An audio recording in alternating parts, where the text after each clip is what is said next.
Welcome to MS law. MS law के इस video में आपका स्वागत है।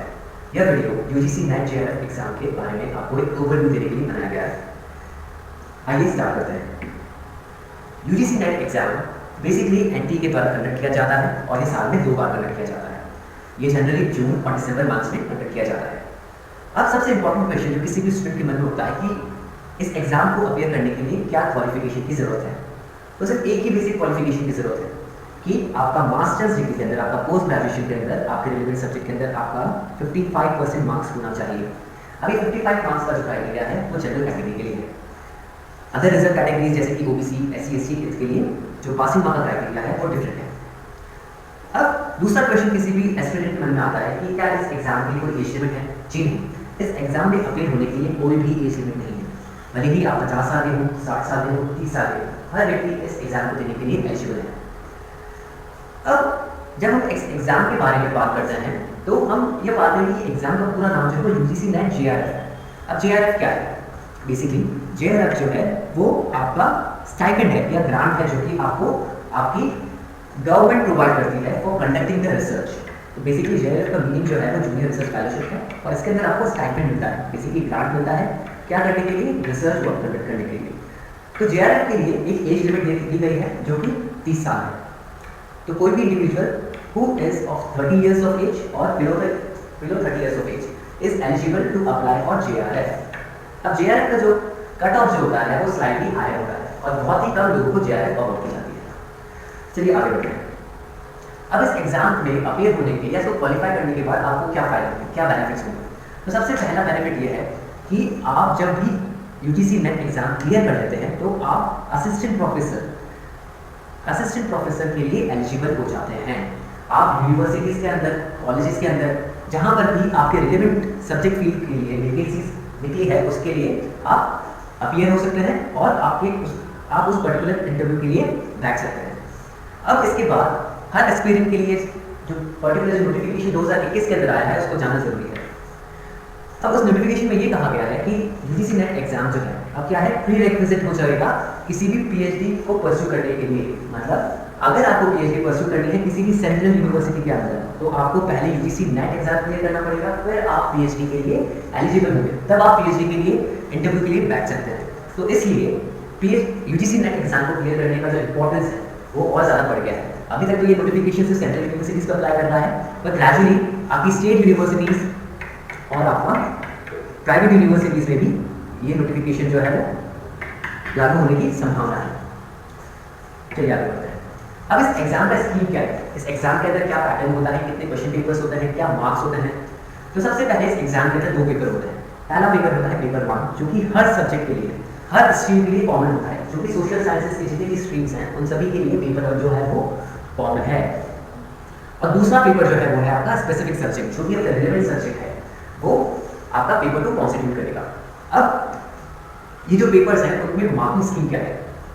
तो पेपर 1 के अंदर आपसे 50 क्वेश्चन पूछे जाते हैं जो कि 2 मार्क्स के होते हैं, हर क्वेश्चन 2 मार्क्स का होता है। वहीं पे आपका जो सेकंड पेपर है, जो आपका रिलेवेंट स्ट्रीम का जो पेपर है, उसके अंदर 100 क्वेश्चन पूछे जाते हैं और हर क्वेश्चन 2 मार्क्स का होता है। अब इस एग्जाम का सबसे बड़ा बेनिफिट ये है कि इसके अंदर कोई भी नेगेटिव मार्क्स नहीं होते हैं। अगर आप आंसर गलत भी देते हैं तो आपका कोई मार्क्स जो है वो डिडक्ट नहीं होता है। तो सबसे बड़ा बेनिफिट किसी भी स्टूडेंट के लिए इस एग्जाम में अपियर होने का है कि उसे नेगेटिव मार्क्स से डरने की जरूरत नहीं है। अगर वो थोड़ा भी अच्छा प्रिपेयर करता है, जो थोड़ा भी अगर उसका जो स्टडी है वो प्रॉपर है, तो वो क्या है, वो इस एग्जाम को इजीली क्रैक कर सकता है क्योंकि इसमें नेगेटिव मार्किंग की कोई प्रॉब्लम नहीं है। अब इसके अंदर इस एग्जाम का जो स्कीम है, इसके अंदर यह है कि आपको मिनिमम 40% मार्क्स जो है वो स्कोर करने हैं। इसके लिए अगर आपको फाइनल कट ऑफ के अंदर आने का अगर आपको फाइनल कट ऑफ के अंदर आना है तो basically you have to score minimum 40% of marks to be eligible for the final cut off for the UGC NET JRF exam. Moving forward, अब हम आते हैं रिलेवेंट सब्जेक्ट पे, क्योंकि यह वीडियो जो है वो लॉ सब्जेक्ट के लिए, लॉ सब्जेक्ट से स्पेसिफिकली डील कर रहा है, तो हमको ये पता होना चाहिए कि इस एग्जाम में हमसे क्या पूछा जाएगा। तो बेसिकली इस एग्जाम के अंदर 10 सब्जेक्ट जो है वो स्पेसिफाइड कर रखे हैं। Jurisprudence, constitutional law and administrative law, public international law, law of crimes, law of torts and consumer protection, commercial laws, family law, environmental and human rights, intellectual property rights, information technology and comparative public law and systems of governance. अब basically अगर आप 2-3 साल के paper उठा के देखेंगे तो आप ये पाएंगे कि सबसे ज़्यादा क्वेश्चन जो बन रहे हैं वो बन रहे हैं एनवायरमेंट से, इंटेलेक्चुअल प्रॉपर्टी और इंफॉर्मेशन टेक्नोलॉजी लॉ से, ज्यूरिस्प्रूडेंस से और आपके पब्लिक इंटरनेशनल लॉ से। अब यहाँ पे जो अधिकतर बच्चे हैं उनको प्रॉब्लम बहुत ज़्यादा आती है, स्पेसिफिकली अगर हम बात करें तो ज्यूरिस्प्रूडेंस की, पब्लिक इंटरनेशनल लॉ। अब उन्हें पता नहीं होता है कि उन्हें क्या पढ़ना है, कैसे पढ़ना है, क्योंकि ज्यूरिस्प्रूडेंस सबसे पहले तो बच्चों के जो कंसेप्ट है वो क्लियर नहीं होते हैं। जैसे तैसे वो अपना कॉलेज का जो कॉलेज के जो सब्जेक्ट होता है उसको क्लियर करते हैं, उसके बाद ये एग्जाम जो है वो डायरेक्टली आपके नेट एग्जाम में उनसे मिलता है। अब क्या है, बच्चों को ये दिक्कत आती है कि उन्हें किस तरीके से प्रिपेयर करना है इस एग्जाम में। तो बेसिकली यहीं पर आपका कोचिंग का रोल आता है। तो यहाँ पर आपको कोचिंग से हेल्प मिल सकती है, जहाँ पर कि कोचिंग आपको फैसिलिटेट करेगी, गाइड करेगी कि क्या आपको पढ़ना है और क्या आपको नहीं पढ़ना है। तो बेसिकली जो नेक्स्ट स्लाइड है वो यही बात कर रही है कि ये जो कोर्स है वो किसके लिए इंपॉर्टेंट है। तो कोई भी ऐसे लॉ स्टूडेंट्स जो कि नेट जेआरएफ के लिए अप्लाई करना चाहते हो, उसमें बैठना चाहते हो, कोई भी ऐसे रिपीटर्स जो कि यूजीसी नेट एग्जाम को बार बार दे चुके हो पर उनसे एग्जाम क्लियर नहीं हो रहा हो, या कोई भी ऐसे स्टूडेंट जो कि जेआरएफ क्या है क्वालिफाई करना चाहते हो, या फिर उसके अलावा कोई भी स्टूडेंट जो कि फ्यूचर में पीएचडी परस्यू करना चाहता है, उन सभी के लिए यह कोर्स बहुत ही रेलेवेंट है। अब इस कोर्स के अंदर आपको क्या क्या प्रोवाइड किया जाएगा और किस तरीके से ये कोर्स जो है आपको हेल्प करेगा। तो बेसिकली यह कोर्स जो है ये आपको ये बताएगा कि आपको क्या पढ़ना है और क्या नहीं पढ़ना है।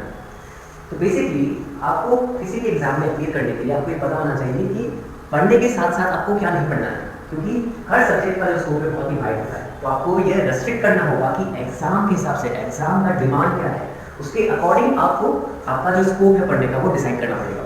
तो इसलिए यहाँ पर आपकी कोचिंग का जो इंपॉर्टेंस है वो बहुत बढ़ जाता है। बेसिकली कोई भी ऐसा इंडिविजुअल जो कोई कोचिंग ज्वाइन करता है, जो हमसे जुड़ता है, उसे हम ये गाइड करते हैं कि उसके लिए राइट कंटेंट क्या है और उसे क्या चीज़ें नहीं पढ़नी है, उसकी अप्रोच क्या होनी चाहिए किसी भी क्वेश्चन को डील करते हुए, किसी भी सब्जेक्ट को डील करते हुए। इसके अलावा आपको हम अपडेटेड स्टडी मटेरियल जो है वो प्रोवाइड करेंगे। बेसिकली अगर आप कोई भी सारे क्वेश्चन पेपर देखेंगे तो हर साल 3 से 5 क्वेश्चन जो ऐसे होते हैं जो कि लेटेस्ट केस लॉ से डील करते हैं। तो यहाँ पर आपका कोचिंग का लेवल वापस बढ़ जाता है। फिर इसके अलावा आपको लेक्चर्स भी प्रोवाइड किए जाएंगे जो कि आपके हर टॉपिक को बहुत ही कॉम्प्रिहेंसिव और बहुत ही इजी तरीके से आपको समझाएगा।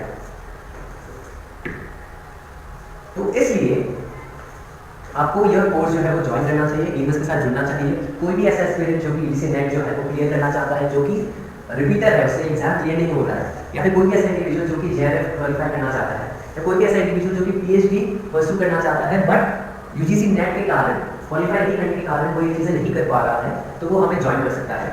हमें ज्वाइन करने के लिए आप हमसे ऑफलाइन कॉन्टेक्ट कर सकते हैं, एज वेल एज आप हमसे ऑनलाइन जुड़ सकते हैं।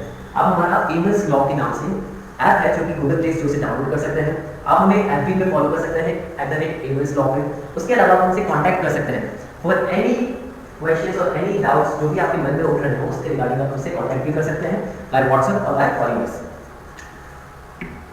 इसके बाद जो हमारा जो इंस्टीट्यूट है, एम्स लॉ इंस्टीट्यूट है, वो एक एक्सक्लूसिव इंस्टीट्यूट है जो कि आपको वन स्टॉप सॉल्यूशन प्रोवाइड करने की कोशिश कर रहा है।